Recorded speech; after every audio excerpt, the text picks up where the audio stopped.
All right, beginning section 5.2 on page 291. What we're going to be doing is graphing exponential functions today.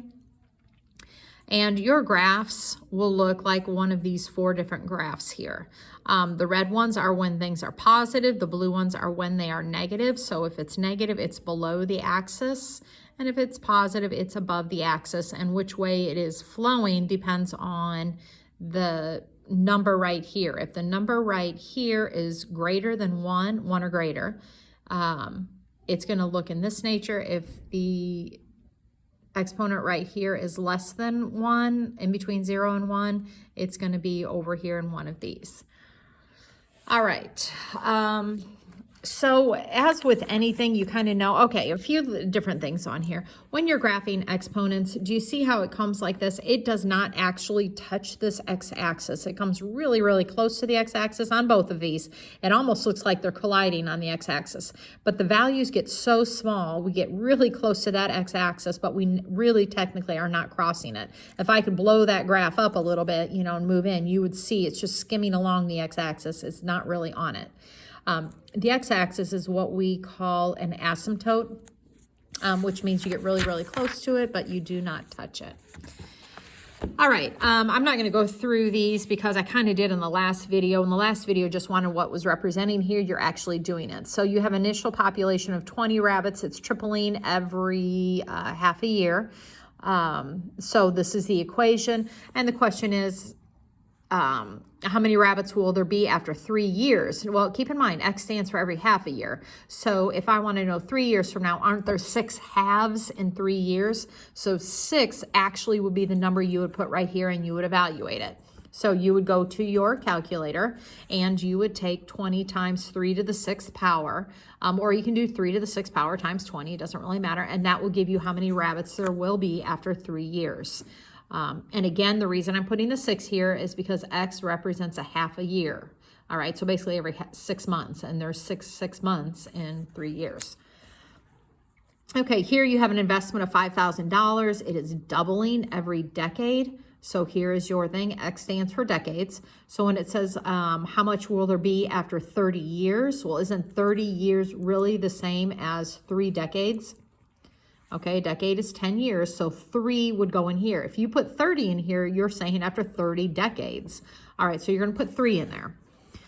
Here, the fox population is 75, and it quadruples every 15 years. So 75 quadruples. X stands for every 15-year period. Well, I want to know how many there will be after 45 years. Well, that is equivalent to 3 15-year periods, so 3 is what I would put right here. Again, if you put 45 in here, you're saying there are 45 15-year periods, which is a whole lot more than just 45 years. All right, so you just go to your calculator and take 75 times 4 to the 3rd power, and you'll get how many fox there are in 45 years. All right, with graphing or doing anything like graphing, you have the idea, you know, all of your graphs are going to kind of, you know, do something of the, you know, those, oh, I don't know what I want to call that, the bending of it.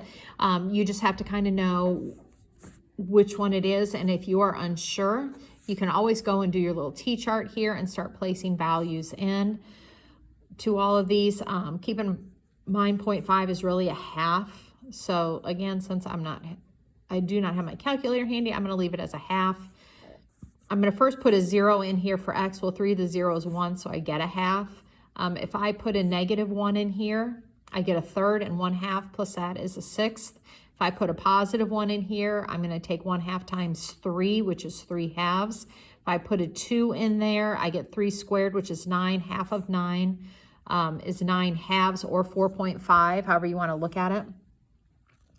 All right, and then I'm going to go through and I'm going to graph that. So 0, 1/2 is right here. -1, 1/6 is real low. If I have a 1, I'm at 1 1/2. If I'm at 2, I have 4 1/2. So 1, 2, 3, 4 1/2. All right, so it's going to kind of come like this, skim along and go up. you will notice that you will cross your y-axis at whatever that is, okay? Because when you put a 0 here, you get a 1. So you'll always be crossing your y-axis at this value that's right here. Now, let's see if that matches to what this said here. Okay, so you're going to take a look.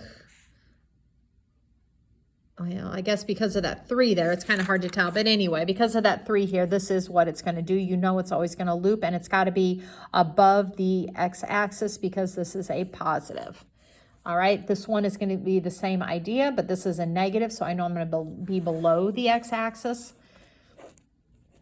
Every single time that I'm going to do the same thing. I'm going to put a 0 in here, okay? So I have negative 1/2 times 3 to the 0. Well, 3 to the 0 is 1, so I get negative 1/2. Put a 1 in here, I get negative 1/2 times 3, which is negative 3.5. If I put a 2 in here, I get 9. Whoops, I get 9. 9 times 1/2 is negative 9/2, or negative 4.5. Negative 4.5. I can't talk and do the same time. If I put a negative 1 in here, I'm going to get 1/3. Okay, remember it just drops it down. Don't think if it's not two negatives make a positive in this case. Remember, a negative exponent just makes it turn into a fraction. So I'm going to get negative 1/6. If you notice, all of my y values are negative. That is why it is below the x-axis. There's no way for me to get a positive. All right, so 0, negative 1/2 is there. Negative 1, negative 1.5 is here. Oops, that should be over here. My bad. Don't put it there. 2, negative 4.5. So 2, 1, 2, 3, 4.5. And then negative 1, 1/6 is right here. So again, it's going to come and skim, kind of go like that, never crossing that axis. Okay, so coming to this one, there's nothing to multiply, so this is all going to be, all of these answers are going to be a negative. I'm taking 1/3 to the exponent and then tacking on the negative. So I'm going to go through, I'll do 0, negative 1, 1, 2, just to kind of get an idea of what's going on. So I'm going to come over here and do that. I'm going to do this to the 0 power. Well, 1/3 to the 0 power is a 1, so this becomes a 1. That makes it change to a negative 1. Then I'm going to do negative 1/3 to the first power. Well, that's 1/3. That changes it to a negative 1/3. Now I'm going to do it to the negative 1. I don't know why I skipped around there. Now, if I do this to a negative 1, I really didn't talk about that much. What it's going to do is flip this around. This negative exponent flips my fraction, so it technically becomes negative 3/1, which is 3, and then that changes to a positive. Well, that's just 3 to the first power, and then that makes it become a negative. All right, and then I'm going to do a 2 up here, so I have negative 1/3 squared. Well, 1/3 squared is 1/9, but then this changes it to a negative 1/9. All right, so all my y's again are negative. So I'm going to come over here and I'm going to graph my ordered pairs. So I have 0, negative 1, negative 1, 3, positive 1, 1/3, 2, a 9. And so what it's going to do is going to come and then it's going to skim along that x-axis just like that. Okay, that is really about it. So just you can go through and look through these word problems again. The only thing, here's one I'm noticing. They're talking about 5% increase a year. So you put 1.05. This is your 5% increase. You have 1 here because it was the original is 1, and then you're increasing it by 5%. So it's really 105%. So that's what that looks like.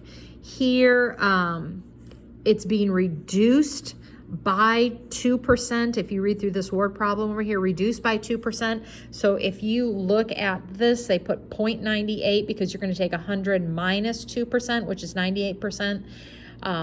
So that's why that's here. If it's growing, you add it to the 100, so I get 105%. If it's reducing, you subtract it from 100%. That's the only key to that. So you can, I don't know, look through here. It's just a matter of, I think they just read the word problems and see how they're setting them up, because that's the important part. I think they're giving you all the equations here. Just read through that. And I will put the homework on Google Classroom for you.